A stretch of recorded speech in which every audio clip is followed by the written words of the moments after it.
అది ఏంటంటే అన్న ఆ. మీ మామ కొత్తగా రైస్ మిల్ కడుతున్నారు కదా, అవును. దానికి మీ పేరు పెట్టకుండా ఇంకెవరి పేరో పెట్టాలనుకుంటున్నారన్నా. మంగమ్మ! అయ్ బాబోయ్, నన్ను తోస్తాను, తోస్తాను. నడుంగిలాని పంచాయతీకి పిలిచారే, ఇది ఆ అమ్మాయి పేరు. ఓహో.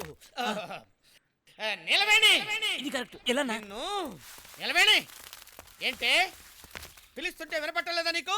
లక్షణంగా నీలవేణి వినపడింది, మంగమ్మ అన్నారే అది వినపడింది.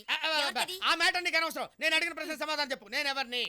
మ్మ్, నా పిల్లలకి అబ్బా నీకేమవుతాను? మొగుడు, మీ నాన్నకేమవుతాను? పోనికిరా నల్లుడు. ఏమన్నావు? పెద్దలుడు అన్నాను. తెలుసు కదా, నీ పిల్లలకి నాన్ని, నీకు మొగుణ్ణి, మీ నాన్నకి పెద్దల్లుండి, ఈ 3 పోస్టులకి న్యాయం చేకూర్చాలని నేను చేస్తుంటే ఏదో రైస్ మిల్కి ఏం పేరు పెట్టాలని డిస్కషన్ చేస్తున్నారా? డిస్కషన్ అవును, అయితే ఏం చేయమంటారు? మోయ్ కొట్టానంటే మొహం చట్నీ అయిపోద్ది. అరే, ఈ కుటుంబం కోసం బయటికి వెళ్ళి ఎన్నో సమస్యల్ని ఎదుర్కొని ఎన్నో త్యాగాలు చేసి వస్తుంటే ఆఫ్టర్ ఆల్ రైస్ మిల్కి ఈ వెంకటస్వామి పేరు పెట్టలేరా మీరు? ఏంటమ్మా గొడవ? ఏం లేదు, మాట్లాడుకుంటున్నాం మావయ్య. ఏంటి పైనుంచి పిలిస్తే భయపడతా అనుకున్నాడా? మీసాలు పిలిస్తే మీ నాన్న బ్రహ్మనాడని ఫీలింగా? మళ్ళీ ఏంటమ్మా అక్కడ గొడవ? మాట్లాడుకుంటున్నాం మావయ్య. మాటికి పిలిస్తే భయపడతా అనుకున్నాడా? మెల్లిగా మాట్లాడండి. ఏంటి మెల్లిగా మాట్లాడేది? ఎందుకు మెల్లిగా? అలా మాట్లాడండి. మీ అందరిని కట్టకట్టి కుమ్మలు పెడతాను, జాగ్రత్త. ఎలా కుమ్ముతారు? ఇప్పుడు పంచాయతీలో మిమ్మల్ని కుమ్మేరే ఆ టైపులోనా? అంటే ఆ న్యూస్ కూడా వచ్చేసింది నీ దగ్గరికి? ఈ న్యూస్ మాత్రమే కాదు, ఇంకో న్యూస్ కూడా వచ్చింది. పిల్లలు ఇటు రండిరా. మీ నాన్నని ఎవరెవరు కొట్టలేదు? మ్మ్. వీళ్ళు పిల్లలు కాదు, పిశాచాలు.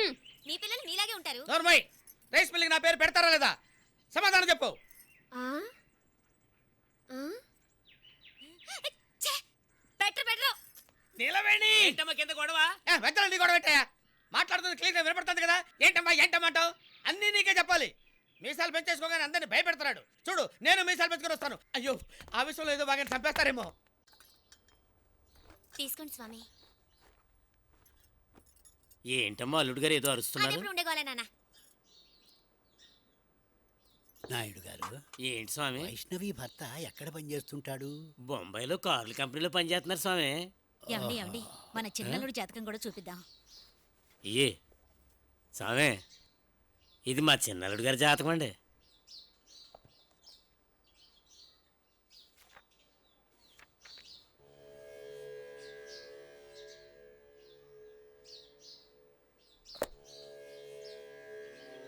నాయుడు గారు, స్వామి. వైష్ణవికి జాతకం చూపించాకే పెళ్లి చేశారుగా? అవును స్వామి. ఓహో, అలాగడిగారేంటి? ఏం లేదు.